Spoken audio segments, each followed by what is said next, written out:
కోర్టా municipal మార్కెటా? Silence. చెప్పండి. Your honour, Rocky అనబడే sir నేను చెప్తాను సార్. సార్ నమస్కారం సార్. మొత్తం 49 మర్డర్లు సార్ నేనే చేశాను సార్.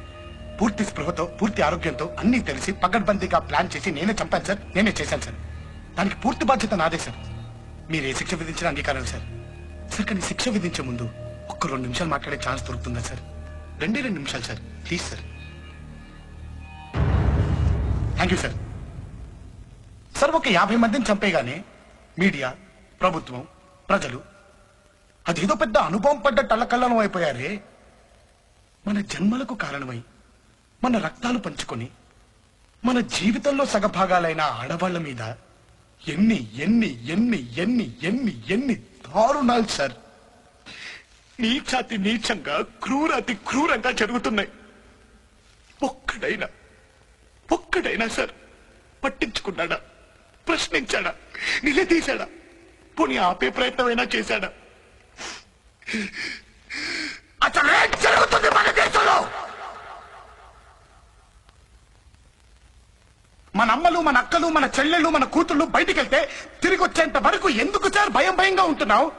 బిక్కుబిక్కుమంటూ ఎందుకుంటున్నావు? అరే వాళ్ళెవరో అడవుల్లోకి బాంబులు మచ్చలేదా ఎడారుల్లోకి వెళ్ళిపోతున్నారా? అరే మనలాంటి మనుషుల మధ్యకే కదా సార్ వెళ్ళేది. ఆడది బయటికి వస్తే చాలు సార్, సందుల్లోను, రోడ్లలోను, బస్ స్టాపుల్లోను, బస్సుల్లోను, రెస్టారెంట్లోను, ఆఫీసుల్లోను, పోస్ట్ ఆఫీసుల్లోను, పార్కుల్లోను, కాలేజీల్లోను ఎక్కడ పడితే అక్కడ సార్ కామంతో చూస్తున్న కొన్ని వేల కళ్ళ మధ్యలో నడవాలి సార్ మన స్త్రీ. ఎప్పుడు ఎవడు ఎక్కడ ఏం చేస్తాడనే భయం సార్ మనకి. అరే స్త్రీ అంటే సెక్సేనా? ఏంటి సార్ ఈ పరిస్థితి? దరిద్రం. పుణ్యభూమి, వేదభూమి, కర్మభూమి ఇలా ఎన్నో పేర్లున్న మన దేశానికి ఈ కర్మేంటి సార్? మాతృదేవో భవ అని మొదటి నమస్కారం స్త్రీకే పెట్టమని చెప్పిన మన భారత సంస్కృతి ప్రపంచానికి చాలా నేర్పించింది. కానీ మనకే ఏమీ నేర్పించలేకపోయింది.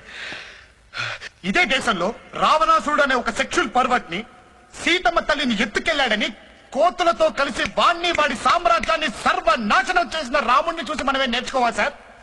ఒక ఆడదాన్ని కొంగు లాగితే 18 లక్షల మందిని పిచ్చి కుక్కల్ని చంపినట్టు చంపిన మహాభారతాన్ని చూసి మనమే నేర్చుకోవాలి సార్. నేర్చుకున్నాం సార్. ఆడవాళ్ళని ఎత్తుకెళ్ళిపోవటం, చీరలు లాగటం, great country sir. Salute to my country and my culture. Salute sir. Police స్టేషన్లు, కోర్టులు, కమిషనర్ ఆఫీసులు, సెక్యూరిటీలు, సెక్రటేరియట్లు, ఎక్సెట్రాలు ఇలా ఇవన్నీ మనం సవ్యంగా నాగరికంగా బతకడం కోసం వేల లక్షల కోట్ల ప్రజల సొమ్ముతో మన కోసం మనం నడుపుకుంటున్న ప్రపంచంలోనే అతి పెద్దదైన డెమోక్రటిక్ సిస్టమ్ లో ఆడదానికి సేఫ్టీ లేదు సార్. మారాలి సార్. ఈ పద్ధతి మారాలి సార్. సార్ మార్పు అనేది ఏదో ఆకాశం నుంచి ఊడిపడదు సార్, మనలో రావాలి సార్. మనందరిలోనూ రావాలి సార్. మన అమ్మలు మనల్ని భద్రంగా కడుపులో దాచుకుని కాపాడి కని పెంచినందుకు కనీస కృతజ్ఞతగా మన చుట్టూ ఉండే ఈ ఆడవాళ్ళని గుండెల్లో పెట్టుకుని కాపాడుకోవాలి సార్. శిక్షలు వేయటం కాదు సార్, మా అందరి చేత పెద్దవాళ్ళ శిక్షలు చదివించండి sir.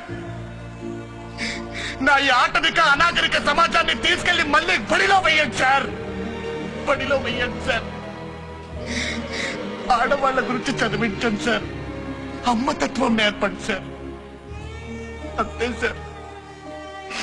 Thank you sir. Thank you.